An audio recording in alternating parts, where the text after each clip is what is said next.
So I wanted to try some different kinds of containers since this is my first year doing winter sowing, and I have been looking.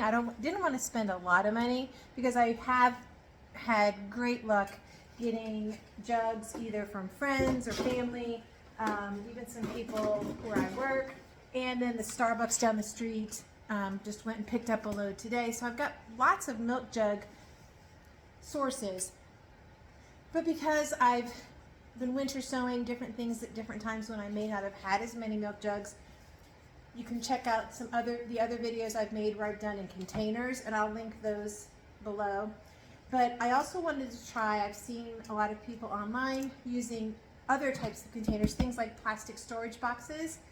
So I've been looking, and everything I was finding was either too expensive if it was of the right sizes, or it was too short, or had a solid opaque lid that was either a color or white, and that would not allow the sun to be able to get to the soil and help the seedlings grow. Just being clear on the sides isn't enough. It needs to be clear on the top. You actually can have the sides be like the nursery pots, or a lot of them are black or white, and obviously not clear because they're nursery pots. It's the top that's the most important for it to be clear, or at least translucent. Like milk jugs aren't, these milk jugs aren't clear, but light can pass through them. If I put my finger in there, I can see my finger. So that's the real test. Anyways, so I'd been looking, I hadn't found anything that was cheap enough to try as an experiment. And then I found these on Target, their website, but they also have them, they actually have them in store, and they seem to be a pretty good size. I wouldn't mind if they were a smidge shorter, but especially if you were going to do something that maybe it might take you a while past the 2-inch stage, 3-inch stage of the seedlings to be able to plant them. These would be great because they're, I think, about 11 inches tall, and then they're 11 inches. The bottom is basically a square that's 11 inches by 11 inches, I think. Let's see what it says on there. But it is like a 17.5 quart. And I will link these where they were on the Target website. And so I just wanted to show you how I'm going about putting the holes. So right now I'm working with 5. I've got 5 left of these that I'm going to use. And what I've done, because the lids are a bit of a thing to get the holes in, I'm still using my drill with, I think this is a 1/4 inch bit, but I've just stacked all 5 lids on top of one of the boxes, and I'm drilling holes through them. One thing I did find, that the plastic feels pretty sturdy. It's actually like pretty stiff, as opposed to the milk jugs is very squishy, flexible, that's the word I was looking for. And I found that I have to be careful to let the drill make the holes and not try to push on it. When I've been doing the milk jugs, I kind of give a little elbow grease to it to help push the drill through. On these, you have to just let the drill do its thing and hold it there without pushing too hard, or the plastic cracks. I did have a couple of the ones I did last weekend where the plastic in a couple places is cracked. So I don't know if they'll last past this season, but I'm hoping that these will be an investment that I can use multiple years. Better for the environment to not be putting more plastic in the landfills, because that's part of the idea with winter sowing, is that we're recycling things. But they were only $5 a piece. So, and as big as they were, I knew I could get a lot of seeds in one container. This is probably, the equivalent of possibly 4 milk jugs. I would say at least 3 as far as the surface area I have to work with, and I can fill them up a little bit taller. So if you have some things, I think, what was it, poppies, and maybe some other things that have a longer taproot, you could fill them up a little higher. So now they do use more soil, but like I said, I feel like this is at least 3 or 4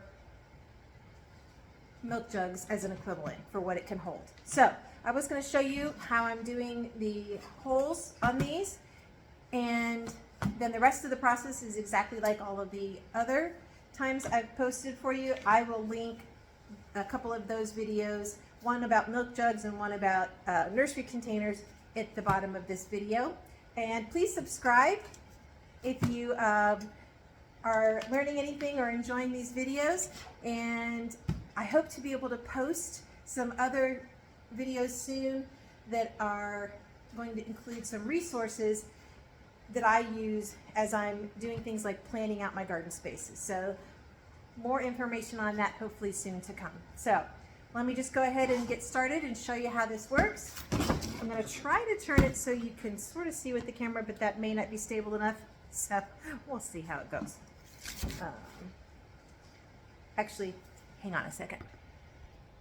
Okay, I got the camera a little bit higher. Let's try this and see. Hopefully you'll be able to see what I'm doing.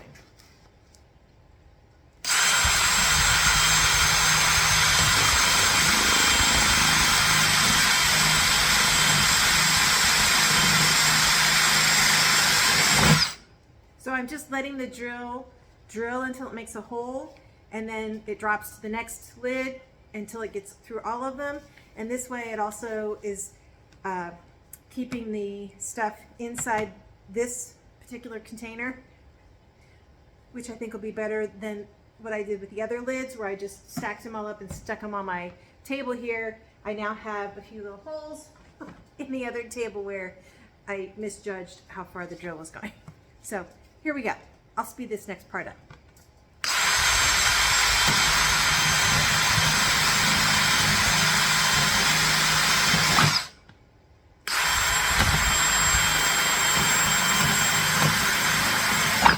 Be careful not to get your hand too close to your drill.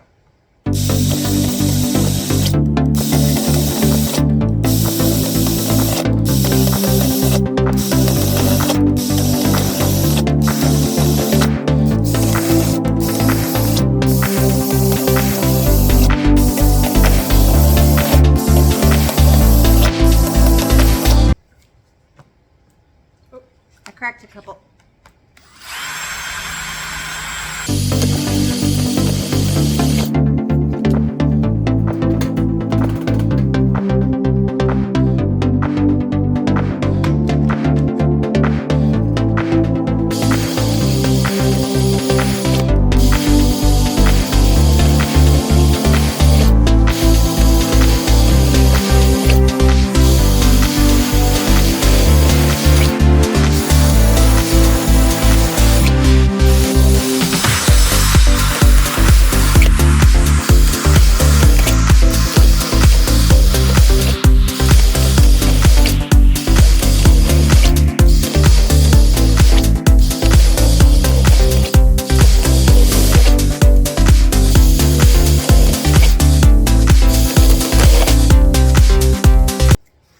Okay, you can see that these do create quite a bit of plastic bits and pieces. So doing this way has kept most of it on the top here or in between. So I'll put all of these little bits in the trash, and I'm going to basically just do this same kind of pattern to the bottom of each of the containers, as well as putting a couple, 2 or 3 on towards the about 1 inch up from the sides, in case if it's sitting and the ground gets wet, it's been raining a lot, or when we get a little later into the spring when the ground starts to fully thaw out, it may get soggy. So by putting a few holes here, I'm hoping that that will help keep the water moisture that may build up inside, giving it a place to go if the bottom is a little clogged up. But I'll also be keeping an eye on everything. So that's the Bright Room larger modular containers. I think they're actually meant for like kids to put their stuff in. They probably fit in those storage unit things that you can put together that have the square shaped openings. I'm not sure. I didn't look at them really for any other purpose than using them as another type of container for my winter sewing, because I thought it would fit a lot of stuff, and it did. So there you go. That is getting the larger square modular units from Target ready to winter sew. Thank you for joining me here in Aunt Susan's Aunt Susan's garden. I wanted to show you a container that's all ready to go outside. I have finished putting all the holes. I've added the dirt up to about 4 inches, and I did go ahead and add some coffee filters at the bottom, just a single layer, because they say that that can help prevent things like slugs. It's just enough of a barrier that the slug won't try to push through it, but it's still very thin to let the moisture out. I also add a couple of the plant tags inside, and then I have also added a little bit of tape on all 4 corners. They have a clicking action when you put the lid on here that it should stay on, but we sometimes get pretty windy, and I didn't want by any chance for wind, when it's real windy, swirling around to like grab a hold of it, flip the lids off, and then not have the lids anymore. So that is a ready to go outside container.